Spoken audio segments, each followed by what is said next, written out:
And it's true that I very proudly represented the 98,000 public educators in the state of Wisconsin during 2012 as the Wisconsin representative to the National Teacher of the Year program. And Jill, you're going to have to elbow me if that 30-second sign goes up, because I'm not going to notice it.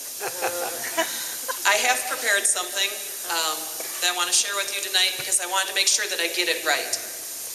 And the papers I have in front of me, the prepared papers I have in front of me, are probably more than what I have prepared for my lesson plans tomorrow, but I'll deal with that at 10 o'clock tonight. I want to speak very plainly and very simply. I don't use political rhetoric, and I don't use fancy words or fuzzy math. I am no orator, and no one writes my speeches for me. I have no advisors, no financial contributors calling me on the phone, and I certainly don't have a Louisville Slugger bat behind my desk with my name on it.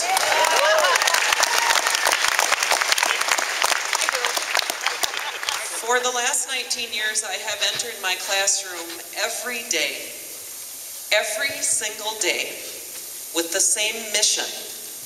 The mission to help the children in my classroom, in my school district, the children that are Wisconsin's future, to become the best that they can be. I am a teacher, plain and simple, not a politician. And by the way, I teach the children of Republicans, of Democrats, of progressives, of Tea Party members, and I don't discriminate. I teach all children. I teach your children. And I want what's best for them. 12 days ago, Wisconsin was a peaceful state, and what happened? 12 days ago, there was not this level of civil discord, and what happened? 12 days ago, firefighters didn't sleep in the Capitol Rotunda in silent protest in support of their brothers and sisters. 12 days ago, my school district's budget was balanced, and there was zero threat of layoff. Now we are staring at a $1.4 million deficit when that budget comes out, when the state budget comes out on March 1st. And the layoffs, by the way, are coming out tomorrow, because that's what they're doing in my school district tonight. They're making those decisions. 12 days ago, my neighbors, my friends, and even some of my family members didn't look at me in disdain for making an average wage with decent benefits. My goodness, what has happened to us, to all of us?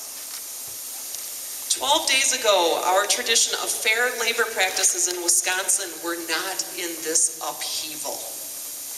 12 days ago, we still had a system of checks and balances between the executive, the legislative, and the judicial branches of our government, and where has that gone? The ugly truth is, we have turned on one another. Security at the Capitol was beefed up to protect over the weekend who? Someone. I guess to protect someone from the kindergarten teachers, the band directors, and the retired librarians marching in peaceful protest against the dissolution of fair labor practices. What has happened to this state where fear-mongering has taken the place of reason? Where we resent middle-class people because they are middle class. It didn't take much to turn us on ourselves. How tragic, how truly, truly tragic.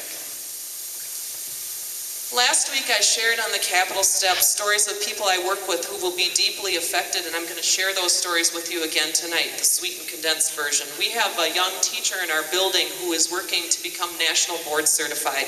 He's a newlywed. His wife came home from serving 2 years in the Peace Corps, serving this country with honor in the Peace Corps. They got married, and as I said last Tuesday, they're so cute, and they are. But I'll tell you something. If this bill passes, the emergency bill passes, even the concessions that we have agreed to will put them in poverty. They will be living below the poverty level. And he will be receiving his national board certification at the same time he gets his first food stamp handout. I have a former student, a 1-year-old, who has a 1-year-old at home and a baby on the way. His wife is a VA nurse. And what this is going to do to their family is going to completely impoverish them. Our community, my small community of Mauston, serves to lose $400,000 in economy. And there's a colleague of mine that I work with who last week said, and I believe his wife is here, last week he was tucking their daughter in bed, a kindergartner. And his daughter looked up at him and she said, "Daddy, why do people hate teachers? I want to be a teacher. Shouldn't I be a teacher?" Some of you are tired. My fellow educators, you're tired. My public workers, you're tired. And I want to share with you a quote that was shared with me over email today. And it says, "The probability that we may fail in the struggle ought not to deter us from the support of a cause we believe to be just." And that's Abraham Lincoln. Thank you.